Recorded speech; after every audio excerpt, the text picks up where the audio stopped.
Hello, c'est HR, votre chroniqueur. Alors vous avez vu, j'ai mis la casquette.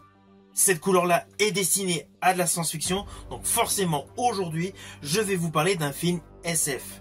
Plus précisément, je vais vous parler d'un film coréen qui a pour titre The Moon.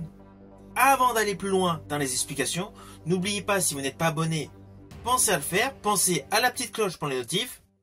Let's go! Retournez à l'atterrisseur le plus rapidement possible. Réinitialiser et redémarrer le logiciel du module de commande. Si l'opération échoue pour quelque raison que ce soit, il n'y aura plus de tentative d'amarrage. Noro, demande de trajectoire de l'impact de la pluie de météore. Dépêchez-vous. Pour les débarquements, place de vérification. Wang Sanwoo. Ici Wang Sanwoo. J'ai atterri sur la face visible de la Lune. Alors ce film, The Moon, est un film coréen. Mais on va pas se mentir, dès le début de ce film, on s'aperçoit que ce film est doté d'un très bon budget et que les effets visuels sont de très bonne qualité. L'histoire est certes assez simpliste dans le fond, mais elle est criante de vérité par son réalisme. C'est un film SF, honnêtement, dans la lignée du fabuleux film Gravity, avec Sandra Bullock et George Clooney. Vous me recevez? Oui, je m'en sors. Je suis détachée. Je sais pas, je pars en vrille, je peux pas. Alors, on va pas se mentir, Gravity est au-dessus en termes de level. Mais ce film, The Moon, est un bon produit cinématographique. Et justement, cela commence par une bonne histoire. L'histoire est la suivante. Alors tout d'abord, sachez que ce film se déroule dans une réalité alternative. À l'époque de ce film, toute la conquête de l'espace est dominée par la Corée. Voilà. C'est le seul postulat différent de ce que nous connaissons actuellement. En dehors de cela, nous sommes tout simplement dans un futur proche où, en termes de situation historique, la Corée est totalement meurtrie par le désastre d'une première mission spatiale. De ce fait, la Corée a décidé de se lancer à nouveau à la conquête de la Lune, avec notamment un jeune astronaute coréen, Wang Si-woo. Malheureusement, lors de l'entretien d'un satellite dans l'espace, il y a un accident suite à un fort vent solaire qui va malheureusement provoquer la mort d'un astronaute et piéger l'astronaute Wang Si-woo dans l'espace. De fil en aiguille, le centre spatial n'a plus aucune ressource en termes de logistique pour pouvoir sauver cet astronaute. Il décide d'appeler un ancien directeur du centre spatial pour tenter de ramener sur Terre le fameux astronaute. Parallèlement, la NASA cache certaines informations car ils sont en compétition avec la Corée pour la conquête de l'espace. De fil en aiguille, beaucoup d'erreurs se développent à côté justement de ce manque d'informations. Et à cela s'ajoute une initiative du jeune astronaute d'allunir au plus vite, avec de surcroît une pluie de météores qui intervient. Alors ne vous inquiétez pas, je n'irai pas plus loin sur les lignes scénaristiques, tout ce que je viens de vous dire se déroule dans le début du film. Et le film dure plus de 2 heures. Et c'est un film scénaristiquement assez dense. Alors sur le fond, on s'aperçoit que cette histoire est totalement faisable.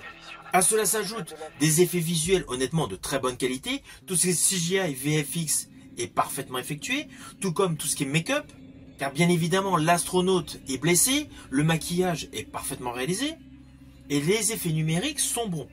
Alors je rajouterai qu'il y a un côté scénaristique innovant qui est attachant, car justement l'ancien directeur du centre spatial a connu le père du jeune astronaute qui se retrouve sur la Lune. Et ce père justement est décédé. Cela est précisé par un flashback assez rapide, mais voilà. Vous avez, en plus du désarroi du côté survival que l'astronaute subit sur la Lune, il y a le côté émotionnel de son père, jadis mort lors d'une mission spatiale, sous la direction du directeur qui est le seul à pouvoir tout mettre en œuvre pour le sauver. Ce côté scénaristique est justement très bien travaillé, car il y a une réelle ambivalence. Et il y a le côté de l'honneur du jeune astronaute coréen, qui se sent investi donc d'une notion importante, c'est-à-dire réaliser sa mission dans sa totalité, quelles que soient les conséquences sur sa vie. L'honneur est bien naturellement sous-jacent, et surtout la mémoire de son père décédé, qu'il a meurtri naturellement mentalement durant plusieurs années, est mis en exergue en contrepoids pour la réussite de cette mission. Ainsi, toute l'histoire de ce film, du début jusqu'à la fin, a un côté de suspense intense, mais il y a un côté extrêmement touchant. Ce qui en fait de ce film, sur sa globalité, une épopée spatiale et humaine. Avec de surcroît, tout un côté spectaculaire avec des effets spéciaux époustouflants. On va pas se mentir, ce film est pour tous les aficionados du film Gravity avec Sandra Bullock et George Clooney, et je rajouterais même Ad Astra avec Brad Pitt. Il y a une dimension visuelle de très bonne facture avec une histoire touchante. Car outre le fait des moments d'émotion, des plans séquences donc dans l'espace, il y a aussi tout ce qui se passe sur Terre, principalement dans le centre de contrôle de l'aérospatiale. Je pense d'ailleurs à un plan séquence où l'ancien directeur du centre spatial a une communication au téléphone.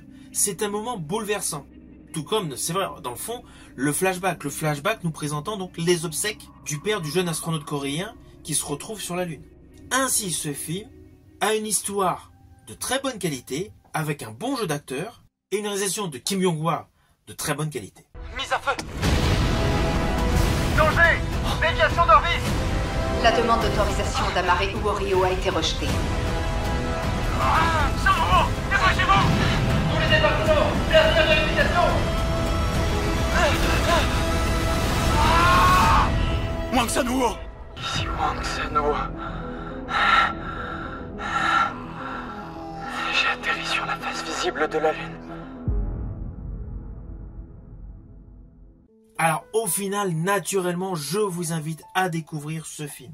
Vous pouvez le découvrir sur plusieurs plateformes de streaming, ou vous pouvez tout simplement le découvrir comme moi, par le biais de supports physiques via DVD ou Blu-ray. Si vous avez aimé ma vidéo, n'oubliez pas, petit pouce vers le haut, pensez au partage. Quant à moi, je vous dis à bientôt pour une prochaine vidéo.